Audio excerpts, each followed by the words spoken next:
Әлемді дүр сілкіндірген Европа мен Африканы тізе бүктіріп, император атағын алған Наполеон Бонапарт 1812 жылы 600 мың әскерімен Ресейге соғыс ашты. 1812 жылы 7 қыркүйекте болған Бородино шайқасында 100 мыңға жуық адам қаза болды. 14 сағатқа созылған қанды шайқастан кейін Мәскеуді қорғай алмайтынына түсінген Кутузов Мәскеуді тастап кетті. 34 күн Ресейдің жүрегі Мәскеу қаласы француздардың қолына көшті.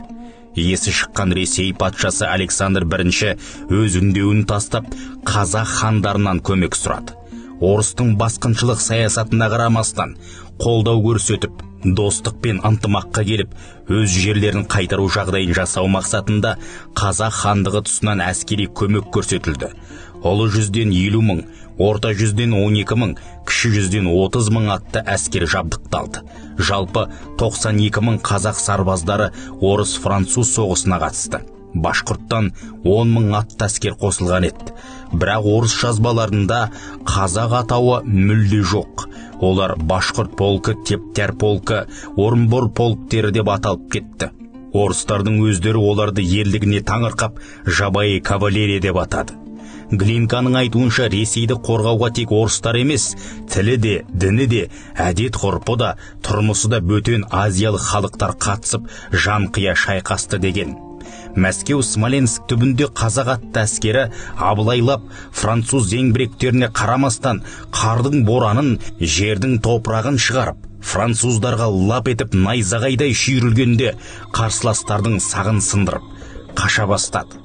Француз генералы орталыққа жазған жолдамасында былай делінген: бұлар орыстар емес, нағыз кентаврлардың өзі. Аттарының қанаты бар сияқты, өте жүйрік. Ат үстінде садақтар мен жебелерін жіберіп, нысанаға дәл тигізіп, қоян қолтық шайқасқа кіргенде, қылышпен ат үстінде ойнағанда адам көргісіз жағдайға тап бердік. Нағыз жабайы кавалерия. Қарсыласуға мұрша бермей, тұтқиылдан бүркіттей қадалғанда соғыс өнеріне әбден шыныққан гвардия екеніне күмәніміз жетті. Орыстардың оларды әдейі резервта ұстаған баскесерлер деп ойлаймын деп рапортында жазады.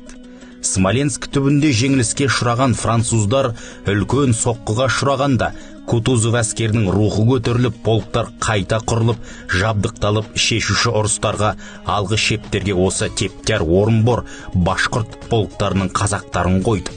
Қазақтар туралы француз архивтерінде деректер көп сақталып, және суретшілердің картиналары да аз емес. Өкінішке орай осы шайқастарға қатысып, Наполеон империясын талқандап, Парижге жеңіспен кірген қазақ батырларының тек 11-нің аты ғана белгілі. Атап айтсақ, Майлыбайұлы, Қарынбай Зындағылұлы, Боранбай Шуашбайұлы, Мұрат Құлшоранұлы, Сағит Хамитұлы, Ақсан Әубәкірұлы, Орынбай Жанжігітұлы, Аман Байбатырұлы, Жақып Беляков, Мұхаммед Абдрахманұлы, Еріш Азаматұлы, бұлар ерліктер үшін әскери шенмен және ордендермен марапатталғандар. Осы қанды шайқаста үлкен империяны талқандаған қазақ батырларының ерлігі сақталды ма екен? Ватерлоо шайқасының 180 жылдығы мерекесін 1995 жылы өткізген француздар Қазақстанды арнайы шақырып, қошеметтеп, талай дүние француз архивтерінде сақталғанын айтып, апарылған киіз үйлерді бас штабқа қойдырған екен. Қазақ кавалериясын олардың ерліктерін дәріптеген француздар қошеметіне таңғалуға болады. Осы мерекеге Қазақстаннан жеткізілген 6 зеңбірек, 8 киіз үй, 30 ат үлкен сый мен құрметке ие болды. Сонымен тарихтың қилы беттері Европа архивтерінде жатыр. Шындықта сорпа бетіне шығуда. Бабаларымыздың қаны мен тері, ерліктері мен мүрделері бүкіл әлемнің түпкірінде жатыр. Біз кім екенімізді білейік ағайын. Батыр, дана бабаларымыздан өнеге алайық. Заман өзгерсе де тектілігіміз бен гендік негізіміз қанымызда. Ел үшін, қазақ үшін қалқан болатын ер азамат болайық. Бөлінгенді бөрі жейт дегенде 100-ге руға бөлінуді тоқтатайық. Ол жауларымызға ыңғайлы. Бір жұдырыққа жұмылған қазақ болайық.